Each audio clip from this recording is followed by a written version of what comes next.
रोज बच्चे के साथ होता है, मेरे साथ भी हुआ है। घर का प्रेशर रहेगा, समाज का प्रेशर, आप बोलता है लोग अभी तक पढ़ ही रहे हो, क्या कर रहे हो, ऐसा होता रहता है सबके साथ, तो उसको हम्म। इग्नोर करना चाहिए बहुत सारे बातों। जिस समाज से आते हैं उस समाज के लिए आप क्या उत्थान कीजिएगा? जी तो नमस्कार साथियों, मैं रजनीश भारती, आप देखना शुरू कर दिए महानायक टीवी न्यूज। साथियों, अभी हमारा उपस्थिति बिहार के सारण जिले के जलालपुर प्रखंड के कुमना गांव में हम पहुंचे हुए हैं। और यहाँ पर अभी अभी बिहार पुलिस के अभी जो लोग तैयारी कर रहे थे उनका बहुत लोगों का सिलेक्शन हुआ है, बहुत लोगों का सिलेक्शन छूट गया है। तो उसी में से एक व्यक्ति हमारे साथ में जुड़े हुए हैं जो उनका अभी सिलेक्शन हुआ है, नवनिर्वाचित है। जिस प्रकार से उनका 1275 बैच के संस्थागत अवतार गौरव जी हमारे साथ में जुड़े हुए हैं। तो सबसे पहले आपका स्वागत है। जी, धन्यवाद आपका भी। चलिए, तो आपका मतलब शिक्षा दीक्षा कहाँ से स्टार्टिंग हुआ, कहाँ से आप मतलब जी, इसको पूरा किए? बचपन जन्म गांव का ही है और हम लोग गांव में ही पढ़े लिखे हैं, 9-10 तक गांव में पढ़े। वैसे 10th हम 10th पूरा करने के लिए अपना पटना चले गए थे, और 10th के बाद से पटना में ही थे, वहीं पढ़ाई हो रहा था। हम्म, तो 10th 12th और इंटर ग्रेजुएशन सब पटना से ही है मेरा। हम्म, उस क्रम में फिर ग्रेजुएशन होने के बाद हम लोग तैयारी करने में लग गए। मेनली हम सिविल सर्विस का तैयारी कर रहे थे, बीपीएससी यूपीएससी। बीपीएससी का दो दो मेंस लिखे हुए हैं। एक क्लास 6-9 बीपीएससी मेंस आया था, तो उसका मेंस लिखे हुए हैं, तो रिजल्ट आना बाकी है। तब तक ये बिहार एसआई 1275 वैकेंसी आया, इसका हमने फॉर्म भर दिया और प्री मेंस हो गया, फिजिकल भी हो गया, फाइनली मेरिट लिस्ट आया, हम सेलेक्टेड थे, अब ज्वाइन कर चुके हैं। अच्छा, तो एक्चुअली आपका मकसद क्या था? मतलब आपका पुलिस बनना ही मकसद था कि और किसी में जाने का मकसद नहीं था? नहीं, मेन मेन मकसद था सिविल सर्विसेज में जाना, यूपीएससी बीपीएससी, अच्छा। और अभी उसमें लगे हुए हैं, है ना। जैसा कि मेंस दिए हुए हैं, रिजल्ट आएगा, देखते हैं क्या होता है, नहीं आएगा फिर से तैयारी करना है, लेकिन मेन मकसद वही है, सिविल सर्विसेज। चलिए, जी। तो इस वक्त थोड़ा सा चलते हैं आपके बैकग्राउंड में। पिताजी आपका क्या करते हैं? पिताजी मेरे टीचर थे, रिटायर्ड हो गए हैं। अच्छा, देख के आप होता है ना, हर आदमी के एक चाहने वाला होता है कि हम उसको देख के हाँ। हमें काम करना चाहते हैं। तो आप कभी कोई चहिता होगा किसी लाइन में जाने के लिए, एक चहिता होता है, तो आप इस लाइन में आए हैं, चाहे कोई भी लाइन में जाना चाहते थे, तो आपका चहिता कौन है? नहीं, मेन मकसद होता है समाज का सेवा करना। समाज का सेवा वही एक होता है कि थोड़ा बड़ा ओहदा होता है तो लोग बात भी सुनते हैं, तो मेन मकसद सिविल सर्विसेज के माध्यम से ज़्यादा लोगों के पास आदमी पहुंचा जा सकता है और ज़्यादा रीच होती है लोगों की, तो मेन मकसद वही था सिविल सर्विसेज। तमाम आईएएस आईपीएस हुए हैं जिनको देख के आप प्रेरणा ले सकते हैं। हम्म, वैसे घर में प्रथम गुरुजी तो पिताजी ही थे, क्योंकि खुद टीचर थे, तो बचपन से वही पढ़ाते आए हैं। हम्म, और पता नहीं, पिताजी भी बोलते हैं उनका भी सपना था, मतलब ऐसे वर्दी वाला पोस्ट, तो बड़ा खुश हुए थे पिताजी सुन के हम्म, कि बेटा को वर्दी मिल गया है। लेकिन मेरा मकसद तो और ऊपर का है। हम्म, आदमी बीपीएससी दे रहा है तो डीएसपी तक सोचता है। हम्म, ठीक है ना, मेंस का रिजल्ट होगा, देखा जाएगा क्या होता है। पटना में रह के आप मतलब शिक्षा दीक्षा आपका पूरा हुआ है, वहाँ में तैयारी वहीं पढ़ने से हुआ है? जी, पटना से ही तो पढ़ रहा पटना था। में आपका तैयारी जो करा रहे थे, तो कैसे कैसे परेशानियाँ आपके साथ में हुआ, कैसे कैसे लोग आते हैं, मतलब कोई तैयारी पीरियड में तो बहुत लोग गलत भी बोलता है, क्या ऐसे करो वैसे करो, तो हाँ, कैसा कैसे वैसा परेशानी, है लोग। कैसा परेशानी से आपको सामना करना पड़ा? गलत लोग बोलते हैं, सही भी लोग बताते हैं, उस पर ध्यान अपना भी तो होना चाहिए ना, क्या आदमी सोच सकता है जब तैयारी करते थे तो जी। कैसे कैसे परेशानी हुआ करता था? दरोगा की तैयारी में वही बोल बता रहे हैं हम, टीचर के पास जाना जरूरी है। पहले बात कि टीचर जाइए, जो टीचर उस एग्ज़ाम के स्पेशली उस एग्ज़ाम की तैयारी करा रहा हो। बहुत सारे टीचर हैं जो स्पेशल बैच चलाते हैं उस दरोगा एग्ज़ाम के लिए, तो पहले टीचर को ज्वाइन कीजिए। आप नए स्टूडेंट हैं तो, पुराने हैं तो आप प्रीवियस ईयर कीजिए, सबसे बेस्ट रहेगा। एग्ज़ाम का पैटर्न जानिए, प्री मेंस, उसके बाद फिजिकल होता है। प्री में कहाँ से क्वेश्चन आता है, कैसे क्वेश्चन आते हैं, प्री में किस टॉपिक से, जैसे अब प्री में करंट अफेयर्स ज़्यादा पूछ लेता है, मेंस में करंट अफेयर्स कम पूछता है, प्री में मैथ नहीं पूछता है, रीजनिंग मैथ नहीं पूछता है, मेंस में पूछ लेता है। तो ये सब स्ट्रेटजी आप याद रखिए, सबको इसी के अनुसार तैयारी कीजिए और प्रीवियस ईयर क्वेश्चन लगाइए, सेट लगाइए।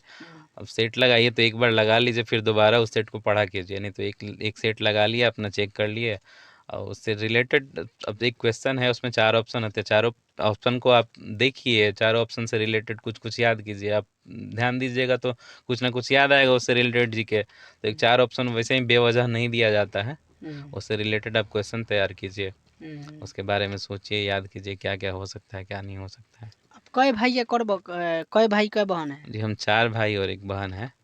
अच्छा। तो सब कोई क्वालिफाइड है, जैसे बता रहे थे कि भैया सचिवालय सहायक हैं, और दूसरे वाले भैया एयरफोर्स में हैं, दीदी भी बीपीएससी टीआरई 2 में टीचर हुई है, जीजा जी भी टीचर ही थे, पुराने वाले टीचर, अच्छा। बीपीएससी से सेलेक्टेड टीचर थे। हम्म। और एक भैया, तीसरे वाले भैया हैं, वो भी पीएचडी किए हुए हैं बीएचयू से। हम्म। और उनकी वाइफ सीईओ हैं, सर्किल ऑफिसर हैं। अ, भैया भी ऐसे भैया समाज सेवा से जुड़े हुए हैं, तो इलेक्शन विलेक्शन में, मतलब चुनाव उनाव में रहते हैं जी। अच्छा, राजनीतिक में उनका राजनीति रुचि में। ज़्यादा है। पापा बता ही रहे थे, पापा टीचर हैं, रिटायर्ड हो गए हम्म, हैं जी। अच्छा, जो लोग नया नया लोग तैयारी करते हैं, जो बिहार पुलिस की तैयारी करते हैं, लेकिन कुछ लोग अंत में मतलब होता है ना कि उब के छोड़ देते हैं, तो उन लोगों को क्या कहिएगा, चाहे जो न- भी लोग तैयारी कर रहा है, क्या अ, कहिएगा उन लोगों नहीं नहीं, ऐसा कुछ नहीं है। बिहार दरोगा की जो तैयारी कर रहे हैं मेरे साथ, अभी जितने भी लड़के हैं, मान लीजिए हम सारण से हैं, तो यहाँ टोटल 29 लड़के हैं। तो 10-15 लड़के ऐसे मिल जाएंगे जो पिछले बार वाले की वैकेंसी में मेरिट आउट है। अब समझ लीजिए वो लड़का मेंस क्वालिफाई किया, प्री क्वालिफाई, मेंस क्वालिफाई किया, फिजिकल क्वालिफाई किया, उसके बाद मेरिट में छट गया, तो उसको कितना दुख होता होगा। अब हम्म, ऐसे बार बार नहीं, एक बार दो बार होने के बाद तीसरी बार में सेलेक्टेड हुआ, तो वो लड़का लगा रहा, हम्म, इसलिए उसका रिजल्ट हुआ। बात ना सही है ऐसे ना? तो ऐसे देखिए, जी। ऐसे सर, ऐसे बहुत से ऐसा लड़का है कि लगातार लगे रहते हैं, लेकिन कहीं ना कहीं चूक तो होता होगा, तभी तो आदमी क्वालिफाई नहीं हो पाता है। चूक नहीं, क्या बोल सकते हैं उसको चूक? एक दो नंबर से आदमी मेरिट आउट हो जाता है, एक पॉइंट के नंबर से मेरिट आउट हो जाता हम्म, है ना? तो चूक क्या बोलेंगे उसको? बस थोड़ा सा समय बाकी रह जाता है आपके तैयारी में, हम्म। थोड़ा सा और समय लगना होता है, तो आप लगे रहिए, बस यही होता है कि लगे रहिए, हो मतलब जाता है। लोग जल्दी टूट जाता है ना, घर के घर प्रेशर है, रिलेशन का प्रेशर है। नहीं, घर का प्रेशर रहेगा, रिलेशन, गांव समाज का प्रेशर रहता है, आपको उससे ऊपर उठना होता है। हर बच्चे के साथ होता है, मेरे साथ भी हुआ है। घर का प्रेशर रहेगा, समाज का प्रेशर, आप बोलता है लोग अभी तक पढ़ ही रहे हो, क्या कर रहे हो, ऐसा होता रहता है सबके साथ, तो उसको हम्म, इग्नोर करना चाहिए।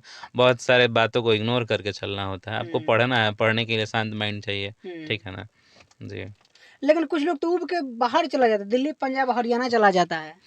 अब उन लोग की, अब कितना कोई सब्र करेगा, ये भी हो सकता है। अब उबने वाला लोग बहुत कम होता है, वही होता है जो मेहनत में कोताही कर दिया है, वही लोग उब गया है। हम्म, अब जो पढ़ रहा है वो तो छोड़ के नहीं जाएगा, हम्म, वो मेहनत किया है, उसका फल लेके जाएगा और हम्म, उसको मिलता है, देर हम्म, सवेर मिलता है। पढ़ाई किया है तो पढ़ाई से रिलेटेड, अब पढ़ाई किया है तो मजदूरी तो जाके नहीं करेंगे ना, हम्म, उससे रिलेटेड आप टीचर बन जाइए, आप पढ़ाइए बच्चों को, आपके पास ज्ञान है। तो आप मान लीजिए आप दरोगा की तैयारी, दरोगा नहीं बन पाए, हो सकता है आप नहीं बन पाएंगे, लेकिन वो आप जो नॉलेज लिए हैं, आप दरोगा, कितने दरोगा तैयार कर सकते हैं, ये भी तो हम्म, है। हम्म, पटना में तमाम टीचर हैं जो खुद दे रहे थे, खुद एग्जाम में बैठते हैं, दे रहे थे, नहीं हुआ, या फिर मन नहीं किया ज्वाइन करने का, तो खुद पढ़ा रहे हैं। रोशन आनंद सर हो गए, खुद हम्म, दरोगा का एग्ज़ाम देते हैं, हम्म, है ना? दिए हुए थे, तब लास्ट में सिलेक्शन ना हुआ, या फिर मन नहीं किया तो अपना पढ़ाने लग गए। वैसे ही खान सर है, ये लोग भी सब कोई वही है हम्म। जी। तो एक्चुअली मतलब कहाँ से अब जो आपको पढ़ा रहे थे गुरु जी का नाम? हम तो ऑनलाइन बैच था, खान सर का भी लिए थे और इनका भी लिए थे, रोशन आनंद सर का। हम्म, तो वो बस स्ट्रेटेजी जानने के लिए, स्टडी तो सेल्फ स्टडी ही बहुत ज़्यादा था, क्योंकि अब तो हम तैयारी कर रहे थे, तो हमको पता था सिविल सर्विसेज का तैयारी कर रहे थे। तो हम्म, उन लोग का बैच हम बस स्ट्रेटेजी के लिए लिए थे, बाकी मेरा तो तैयार था, सिविल सर्विसेज का प्री मेंस लिखे हुए हैं, तो जीके जीएस तो स्ट्रांग था ही, तो हम्म, वही काम आ गया बस। फॉर्म आया, हम भर दिए, अब रिजल्ट भी हो गया। स्तर पर हम लोग आते हैं, जिस पद पर आप गए हैं उस पद से तमाम लोग एक आशा लगाए रहते हैं, ज़्यादातर दलित समाज के लोग, जी जी। कि वहाँ पर अपना अर्जी लेके जाते हैं, लोग उनका अर्जी सुनता नहीं है, उसका एफआईआर लेता नहीं है, लोग भगा देता है। तो सर आप जब जाइएगा तो आपके साथ में अगर ऐसा कुछ होता तो आप क्या कीजिएगा? नहीं नहीं, शिकायत तो लिखना जरूरी है। अब आदमी कोई अर्जी लेके आया है, शिकायत लेके आया है, पीड़ित है, तो उसका शिकायत तो अब लेना चाहिए, और कार्रवाई भी उचित करनी चाहिए। हम्म, ठीक है ना? तो वही चीज़ है। कोई भी ऐसा नहीं होता है विभाग में, लोग आरोप लगाते हैं, लेकिन उसके लिए भी तौर तरीका है ना, वहाँ इस थाने में नहीं होगा, उस थाने में होगा, सब जगह होता है। अब तो जीरो एफआईआर आ गया है, आप कहीं भी एफआईआर कर सकते हैं। हम्म। वैसा लोगों के कहना है, लेकिन सबकी शिकायतें सुनी जाती है थाने में। जिस समाज से आते हैं उस समाज के लिए आप क्या उत्थान कीजिएगा? जी, तो हम तो एक बोलते हैं, जो दलित समाज और वंचित समाज है, उसी समाज से आते हैं हम लोग। तो पापा थे तो पापा पढ़ाए, पढ़ लिख गए, लेकिन गांव में अब भी वही स्थिति है। लोग कोशिश करता है कि आस पड़ोस का लोग पढ़ ले, थोड़ा सा इंस्पायर हो, तो ठीक है, आदमी करता है उन लोगों के लिए, आस पड़ोस के लोग पढ़ रहे हैं, हम्म, बच्चा सब अच्छा है, तैयार हो रहा है। लेकिन अब बाकी भी देश दुनिया में बहुत से ऐसे हैं जो बहुत पिछड़े हैं, वंचित हैं। तो आदमी यही सोचा है कि जब अच्छा पोस्ट मिलेगा आदमी तो उन लोगों का हेल्प करेगा, शिक्षा से ही हेल्प करेगा। तो क्योंकि शिक्षा ही कर सकता है आदमी, सब कोई वही जानता है, घर में सब कोई वही जानता है, आपके पास भी वही चीज़ है। तो शिक्षा है तो शिक्षा देंगे ही ना। गांव बच्चों को, लोगों को क्या करेंगे, निःशुल्क पढ़ा सकते हैं, ट्यूशन दिलवा सकते हैं, अपने पैसे से करा सकते हैं। इतना आदमी पैसा रहेगा तो करेगा। जी ना। बिल्कुल, मतलब समाज की सेवा करते हुए अपना जी काम जी, करना है। समाज का सेवा तो जिस समाज से आते हैं उस समाज की सेवा नहीं करेंगे आप। समाज की सेवा कीजिए, तब भी आपकी देश, समाज का सेवा कीजिए, परिवार का सेवा कीजिए, गांव का सेवा कीजिए। न्यू एक छोटे छोटे कदम से ही बड़ा कदम लेता है। लोग बोलता है कि देश की सेवा कीजिए, ठीक, देश की सेवा, अपने परिवार की सेवा कीजिए, अपने समाज की सेवा कीजिए, अपने गांव का सेवा होगा, गांव से शहर बनेगा, शहर देश, देश देश तरक्की करेगा। वैसे ही अपने लोगों से तरक्की होती है देश की, ठीक है ना। तो हर एक लोग तरक्की करेगा तभी तो देश की तरक्की होगी। आईएएस, आईपीएस, एसपी, डीएसपी बन रहे हैं, बड़ा गर्व की बात है, क्योंकि उस समाज से उठ के वहाँ तक पहुँचना अपने आप में बड़ी बात है। और सर वही दलित समाज से आते हैं और आज दरोगा बने हैं, मतलब दरोगा बन चुके हैं, उनका चयन भी हो गया है, ज्वाइनिंग भी हो गया है। तो पता कहाँ पर, कौन सा आपका डिस्ट्रिक्ट में चयन हुआ है? जो मधुबनी जा रहा है, मधुबनी दिया है मेरा पोस्टिंग। अच्छा, जी। मधुबनी पोस्टिंग है। चलिए, और प्रखंड कौन सा नहीं, थाना? अभी वो थाना नहीं मिलेगा, अभी पुलिस लाइन में हम लोग गए थे, वहीं ज्वाइनिंग का प्रोसेस होगा मधुबनी में। जी। चलिए, बहुत बहुत धन्यवाद। तो देख सकते हैं कि जिस प्रकार से दलित समाज के लोग आज ललायत थे हर मुकाम पर जाने के लिए, बशर्ते उसके लिए तैयारी करना पड़ेगा। अगर तैयारी करें, अगर आप करते हैं तो कोई भी मुकाम हो आप हासिल कर सकते हैं। तो सोचिए अभी सर अभी अभी दरोगा बने हुए हैं, अभी उनका ज्वाइनिंग हो गया है, अभी जाने वाले मधुबनी में उनका जेथी पड़ा हुआ है। तो तमाम ऐसे मुद्दे पर हम बात विचार किए। जो भी लोग देख रहे हैं वीडियो को, आप तो आप लोग को हताश निराश होने की आवश्यकता नहीं है। आप लोग तैयारी कीजिए, बस निराश मत होइए, तैयारी कीजिए। पूरा बात विचार के बारे में आप क्या सोचते हैं, कमेंट करके प्रतिक्रिया बताइए। नमस्कार।